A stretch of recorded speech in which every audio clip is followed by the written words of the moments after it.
Hi everyone, welcome back. I hope you are having a wonderful day, and thank you for hanging out with me. We are going to make the match to this earring right here. It's a crocheted earring, and we're going to do it in about 3 rounds. And I like to always bring something unique to the channel. This is the purpose of the channel, to make something unique with knitting and crochet in particular. So let me go over the supplies real quick. As always, I will have in the description the chapters for the project, so you can go wherever you need to go, and also a complete list of the materials that I use.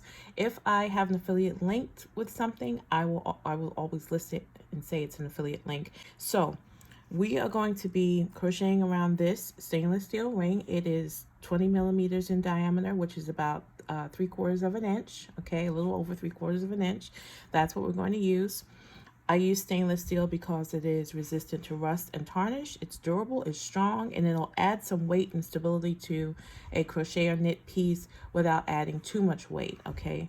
So there's that. And then a length of stainless steel chain. This is 2 inches that I'm using. You can cut your length longer or shorter. Let me show you, depending on the length that you want your earrings to be, okay? So that's the chain right there.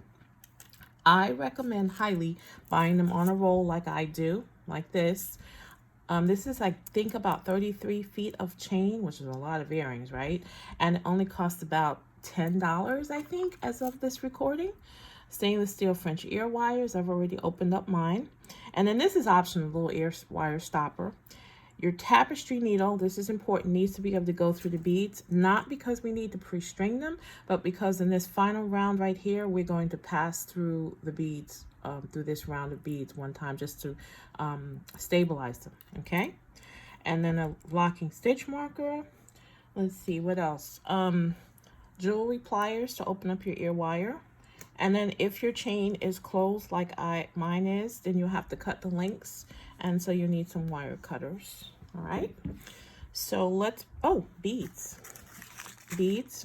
I found a nice Etsy shop where I can get these bead mixes, and they're just so gorgeous. This one is called Southwest, and that's the one I'm going to be using today.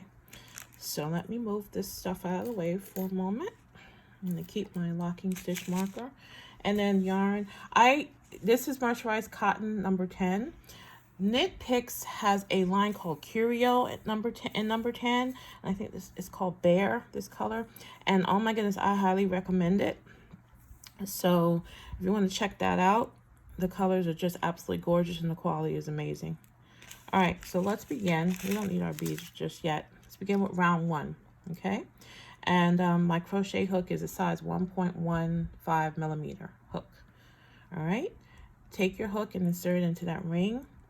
Put the yarn over, leaving about a 6-inch tail, and then pull a loop through through that ring. I'm going to grab into my working yarn, and I'm just going to, you see that? Just pull up a loop, and I'm going to just chain 1. And then now what I'm going to do for this round 1, I'm just going to simply crochet 24 single crochets around this ring. All right, so insert the hook, yarn over, pull up a loop. You got 2 loops, yarn over, pull through the 2 loops. Go ahead and take that stitch marker and put it into that first single crochet, just like that. All right. And although I know where it is, I'll show you why we're doing that in a little bit. So let's continue. You're going to do 24 of these single crochets, and I'm going to complete that and get back to you. But before I do that, I just want to say, if you're using a different size ring, all right, you're going to do this first round with the single crochets, and you can adjust the number up or down. What you're looking to do is, once you single crochet around, you want a small space in between the first and last stitch that you do of the round. And that's because the beads are a little bit bigger than the stitches, and the beads will spread that out, okay, and close that gap. It's okay if a little bit of the stainless steel shows through, that's not a problem, but you just want to leave a little tiny gap there, and that way the stitches are not too bunched up, okay? So I'm going to finish what I'm doing, and I'll come back. I've got 24 single crochet around the ring, and as you can see, it has a little gap here. It just about closes. One thing I probably did not mention is to crochet around the beginning tail. If you didn't, it's okay. You can just weave it in as you normally would, but I like to just single in it for this project, crochet around it. Now at the beginning, I finished that last stitch, and now let's do that invisible join with the invisible slip stitch. So let me remove this marker for a second. I've taken the loop off my hook, extended a little bit, okay, and I'm going to insert my hook from back to front instead of front to back. I'm going to actually turn it around to the wrong side, put that loop back on the hook, and just slip it through, draw it through that first single crochet like that, and then pull on it a little bit, tug, until those first and last stitches are right next to each other. Can you see that? And that's my invisible join. From there, I can start adding beads, okay? And if you want to know more about the invisible slip stitch, the video will be linked below. So I'm going to start with the first bead for this round 2. I took the hook off the loop, put the bead on the hook, put the loop back onto the hook, and then pull it through the bead, okay? And then I'm going to skip this first single crochet. Let me actually mark this, because we're going to come back to the single crochet in round 3, not round 2. Okay, so we're going to skip that one and then slip stitch into that second single crochet like that to place the bead. Okay, I'm going to do that again so you can see it. Take the loop off the hook, put the bead on the hook, loop back on the hook and pull it through the bead, find the next stitch, and then just slip stitch through it. Yarn over, pull up a loop, and then continue to pull that loop through the loop on the hook. Let's do that one more time. Take it off the loop, bead on the hook, place it through like that, and then slip stitch into the very next stitch. Keep doing that for this round, and you will have 23 beads by the time you come around to that last stitch, and I'll show you where we will place the 24th bead. Okay, so go ahead and I will meet you back. Okay, so I placed this 23 beads for round 2, and let me show you how we do the final bead for that round. What we're going to do is something a little different. Go ahead and take your loop off the hook, put the bead on the hook, and then pull the loop through the bead as normal. Make sure the loop is extended for this, okay? And we're going to invisible slip stitch with that bead on the loop. So take the loop off the hook, insert the hook from back to front underneath that first beaded stitch of round 2. I'm going to turn it around to the wrong side just so it's a little bit easier.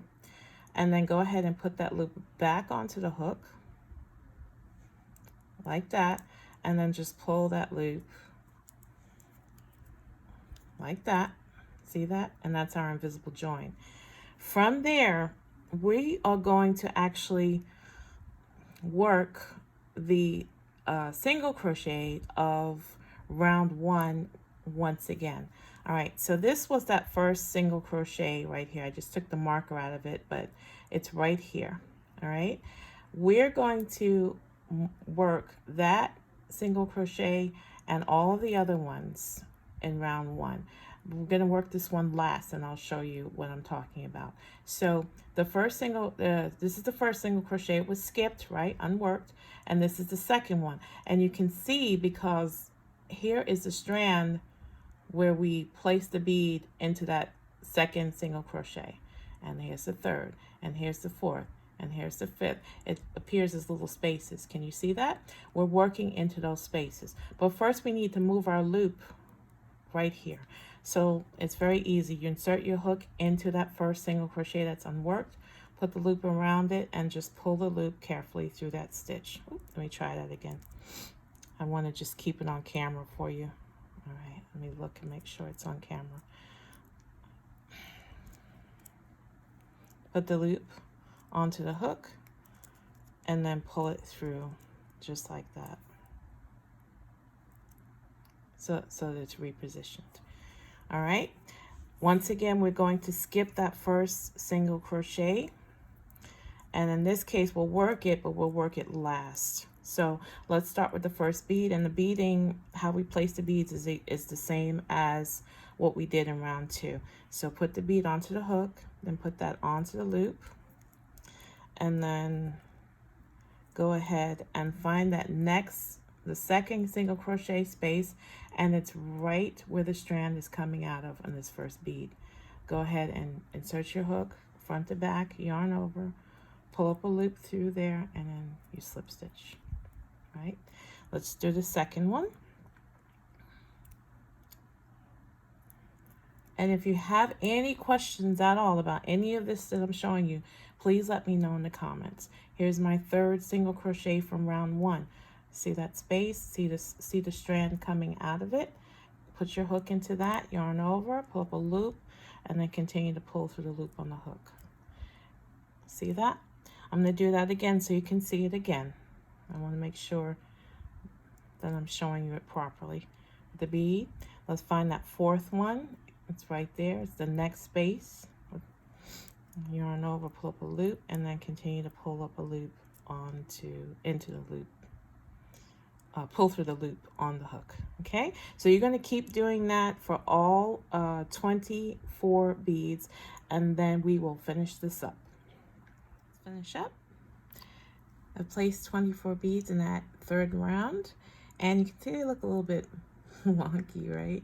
So let's fix that. Do not join with the invisible slip stitch. Cut your tail about 8 to 10 inches. Take the loop off the hook and then just pull through. All right, and then thread that tail, that end tail, onto a tapestry needle. And then all we're going to do, we're going to run the needle with the yarn through this last round of beads, starting with this first bead here. So that's why it's important that your tapestry needle fits through the beads. Okay, I just got my end tail caught in there. So just run it through the beads and tug on it a little gently as you run it through. Okay, just tug them and make them a little bit closer together. Get rid of those gaps in between them. So it'll look nice like our other earring. See, it's starting to come together. And then go back to the first. Do that until you get to that first bead again. Got a couple more beads to go through before I get to that first bead. So here's the last bead, and then just once more through the first bead right here. This is my first bead. You can see because I turn around, and that's where the tail is.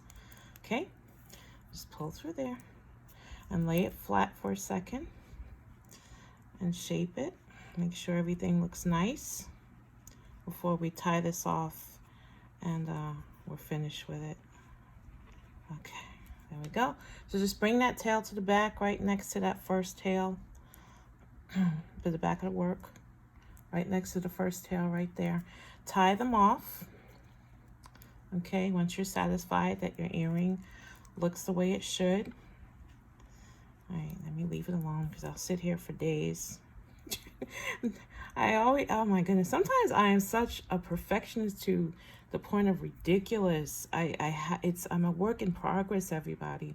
I am a work in progress. I have to keep remembering nothing is perfect. And sometimes that is a good thing because not everything has to look absolutely, just so. So I'm going to cut this first. Just cut the tails, okay? The first one I'm not going to even bother to weave in because we crocheted around it. The second one I will weave in. Go ahead and weave in your ends.